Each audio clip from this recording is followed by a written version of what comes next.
Welcome to the Henderson Library's home edition of School Age Storytime. My name is Miss Rita, and I'm thrilled this afternoon to share some stories with you. I hope you've been watching our YouTube channel and you've been seeing stories from books and stories that have been told.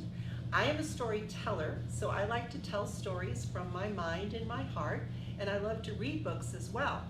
So this afternoon I'm going to share two stories with you. Both these stories actually I heard a long time ago, over 20 years ago. One of them is from Puerto Rico, and the first story I'm going to tell is from Eastern Europe, from Romania. And I heard these stories first, not in a book, but from a storyteller. And a storyteller told them to me, and I liked them, and I'm going to tell them to you. And the first one is called A Bed Just So.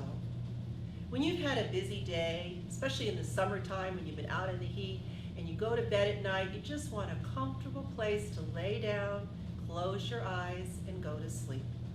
Well, this story is about a man who lived in a little house, and every night he got into his cozy bed and he fell asleep, and he never had a problem sleeping until one night. He got into bed, he drew his covers over himself, he closed his eyes, ready to go to sleep, when whoosh! Someone or something pulled his covers right off his bed. Well, he looked around.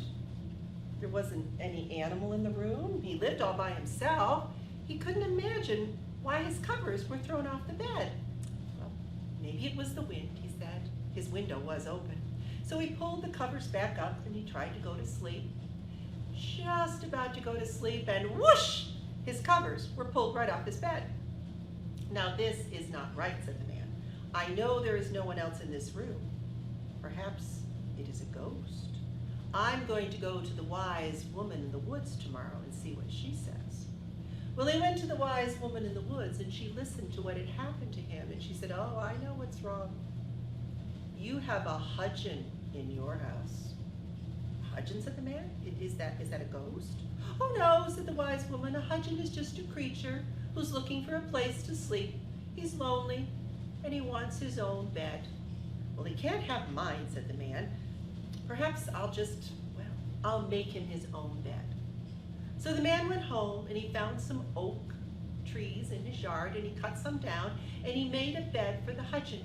It was tall and high and made of oak, and he put it right next to his own bed. And that night he pulled the covers up and he was ready to go to sleep, because now the hudgeon had his own bed. But whoosh! His covers were thrown off, and he heard a voice say, too high, too hard, too high, too hard. Oh, said the man, the hudgeon did not like that bed. I'll make him a different one tomorrow. So the man went out into the woods and he found some soft moss. And he brought the moss in and he found some feathers, and he made a nice little bed right by his own bed. And that night he pulled up the covers, closed his eyes, ready to go to sleep, because the hudgeon had his own bed, and whoosh!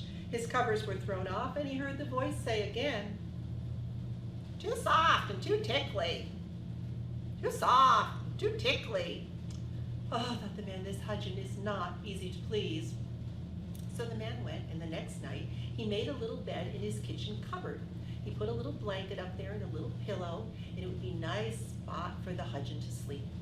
So the man on the third night went to bed. You know what he did? He pulled the covers up, he closed his eyes, he went to sleep, or he tried to go to sleep, when, help me, whoosh, the covers came off, and he heard the voice again, and this time it said, too dark and too stuffy.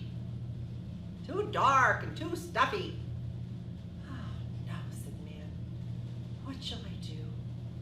I know, I have a hammock in my garage.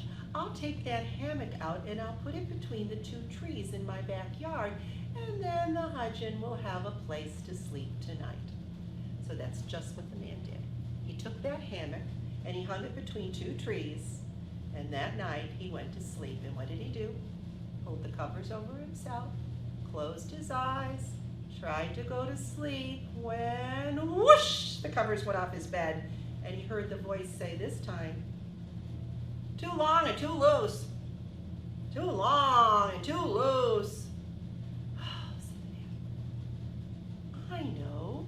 I'll make him a cradle, a little tiny wooden cradle, and I'll put it right next to my bed. That surely will please the Hudson.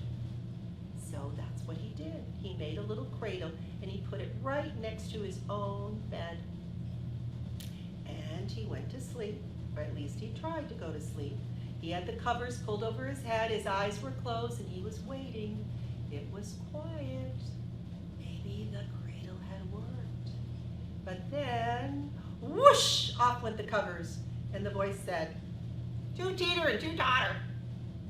Two teeter and two totter." Thought the man. He had just about given up, and he went into his kitchen, and he decided to have a snack. And he got a walnut, and he cracked open the walnut, and he ate the walnut inside, and then he looked at the walnut shell, the little shell that was left over from eating his walnut. And he thought, I wonder. And he got a little piece of cotton, and he put it inside the walnut shell. And then he found a leaf in his garden, and he put that little leaf as a blanket right over the walnut shell. And he put it down next to his bed. And then he pulled the covers up. It was quiet. He closed his eyes. It was quiet. And he finally was ready to fall asleep. But there he looked down, and he heard a little voice coming from the shell, very quiet, saying, "Just so, just so. I like my bed just so." And the Hudson and the man slept together many a night. And if you would like to tell this story when the libraries are open again, come to the Gibson Library, and I have a collection of walnut shells. And I have some cotton balls, and I have some leaves, and you can find your own Hudson bed and take this bed home and tell the Hudson to someone you know. It's called a bed just so. Our last story this afternoon is also about going to bed. It's a story that I first heard from a storyteller named Laura Sims, and she told me this story when I was living in New York over 35 years ago. And when you hear a story you like, you keep it in your heart, you keep it in your head, and you tell it to someone else. And this is her story called The Squeaky Door. In Puerto Rico, there was once a grandmother and a grandson who lived in a small wooden house. And all the doors in the house squeaked. And every night when it was time to go to bed, the grandma would tuck her little grandson into bed, and she said, "Now tonight, when I turn out the light and it gets dark, and I shut the squeaky door, will you be scared?" And the grandson always said, "Oh no, not me." And he wasn't until one night. And you can help me with this story in the gestures. The grandma turned out the light, and it got so dark. And she shut that squeaky door, and the boy started to cry. And the grandma came in and said, "Oh no, what am I gonna do? I need to sleep. Who am I gonna have sleep with you? What if I let your dog get into bed with you? Will you be afraid if your dog sleeps with you tonight?" "No," said the boy, "not me." "Good," said the grandma.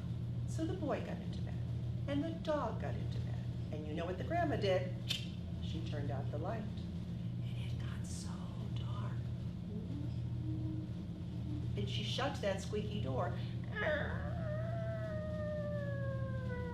And the boy started to cry. "Can you help me? Because I bet you can cry louder than I can." And the dog started to bark. "Roof, roof, roof." And the grandma came in and said, "Oh, you're driving me crazy. What am I going to do? Who else can sleep with you? What about your cat? What if I let your cat sleep with you? Will you be afraid then?" And what did the little boy say? "No, not me." So the boy got into bed, and the dog got into bed, and the cat got into bed, and what did the grandma do? She turned out the light, and it got so dark. And you know what she shot? Help it squeak.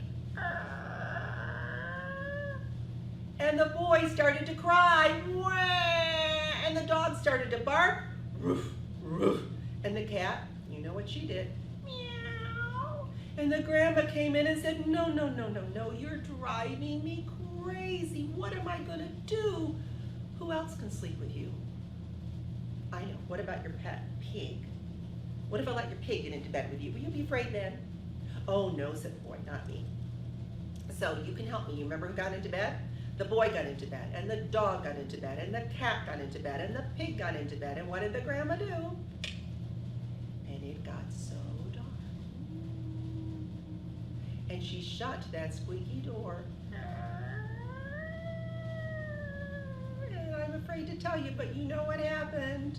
The boy started to cry, wah, and the dog started to bark, roof, roof, roof, and the cat started to meow, meow, and the pig started to grunt, roof, roof, roof. And the grandma came in.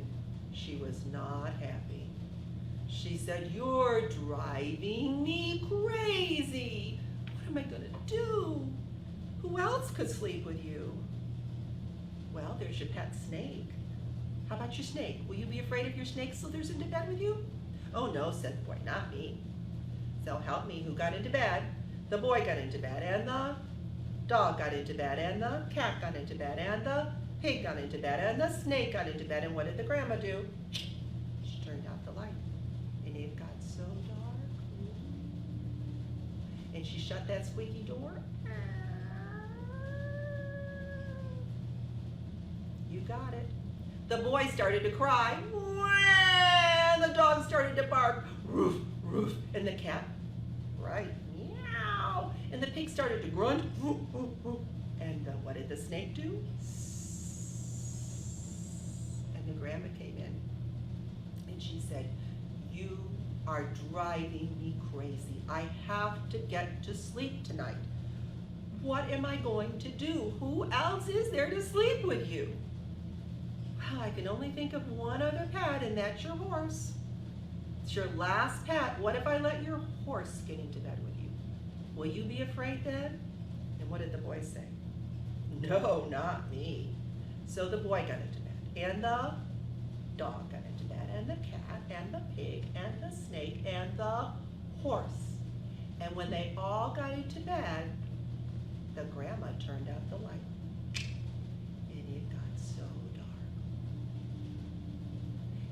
Shut that squeaky door. It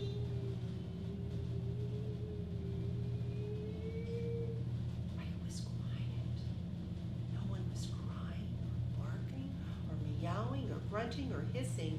But then there was another sound. Crack, crack, crack. The horse was so heavy that the bed broke. And when the bed broke, the floor broke. And when the floor broke, the whole house broke. And but no one was hurt, I have to tell you that. No one was hurt. But because that house broke, the grandma and her grandson, they had to buy a new house. And guess what? You guessed it. That house did not have a squeaky door. And they all slept happily ever after. Thank you for watching. Be sure and come and check out the Henderson Library's YouTube channel for more videos and more stories. Don't forget to sign up for our summer reading challenge and imagine your own story. You can be a storyteller too. Thanks for coming.